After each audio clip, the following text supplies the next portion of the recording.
President Trump with utmost respect. NATO জোট পুতিনের চরম শত্রু।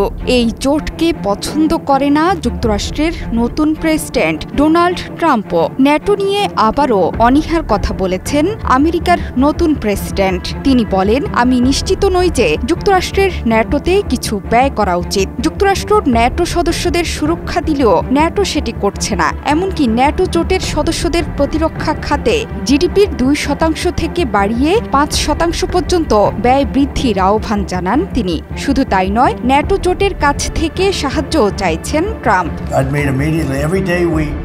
32 সদস্যের সামরিক জোটের বার্ষিক ব্যয়ের প্রায় $3.5 বিলিয়ন 15.8% অর্থায়ন করে ওয়াশিংটন। সে কারণেই বারবার ন্যাটো নিয়ে অনীহা প্রকাশ করে আসছেন ট্রাম্প। অন্যদিকে পুতিন এবং ট্রাম্পের মধ্যে যে গলায় গলায় ভাব, সেটি আবারও স্পষ্ট হয়েছে তার ক্ষমতা গ্রহণের পরেই। এরই মধ্যে পুতিন ট্রাম্পকে স্মার্ট বলে সম্বোধন করেছেন। মার্কিন প্রেসিডেন্ট ডোনাল্ড ট্রাম্পকে স্মার্ট নেতা হিসেবে প্রশংসা করেছেন রাশিয়ার প্রেসিডেন্ট ভ্লাদিমির পুতিন। শুধু তাই নয়, ট্রাম্পের সঙ্গে ইউক্রেন ইস্যুতে আলোচনা করতে তিনি প্রস্তুত আছেন বলেও জানিয়ে দেন রাশিয়ার নেতা।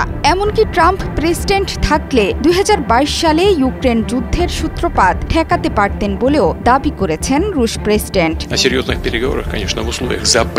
তবে কখন আলোচনা হবে সে সম্পর্কে কিছুই বলেননি পুতিন। ক্রেমলিন আগেই জানিয়েছিল যে তারা ওয়াশিংটন থেকে সংকেত পাওয়ার অপেক্ষায় রয়েছে। যদিও বৃহস্পতিবার ট্রাম্প ঘোষণা করেছেন যে অবিলম্বেই পুতিনের সাথে দেখা করতে ইচ্ছুক তিনি। ট্রাম্প যদি দ্বিতীয় মেয়াদে প্রেসিডেন্ট হতে পারেন, তবে তিনি পশ্চিমা সামরিক জোট ন্যাটো থেকে যুক্তরাষ্ট্রকে প্রত্যাহার করে নেবেন বলে সতর্ক করেছিলেন ট্রাম্পের শাসনামলের জাতীয় নিরাপত্তা বিষয়ক সাবেক উপদেষ্টা জন বোল্টন। আর যুক্তরাষ্ট্র ন্যাটো থেকে বেরিয়ে গেলে সত্যি সত্যি বিপদে পড়বে এই জোট, আর হাসি ফুটবে পুতিনের মুখে।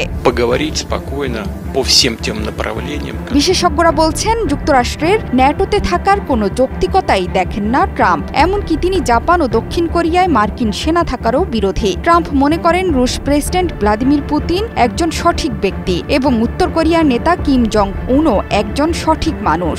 যুক্তরাষ্ট্র যদি ন্যাটোর সঙ্গে না থাকত, তাহলে পুতিন যুদ্ধ বাধাতেন না বলেও মনে করেন ট্রাম্প। শুধু তাই নয়, দক্ষিণ ক্যারোলিনায় নির্বাচনী প্রচারণার সময় ট্রাম্প বলেছিলেন, ন্যাটো জোটে থাকা যেসব সদস্য রাষ্ট্র ঠিকমতো বিল পরিশোধ করবে না, তাদের উপর হামলা চালানোর জন্য রাশিয়াকে অনুপ্রাণিত করবেন তিনি।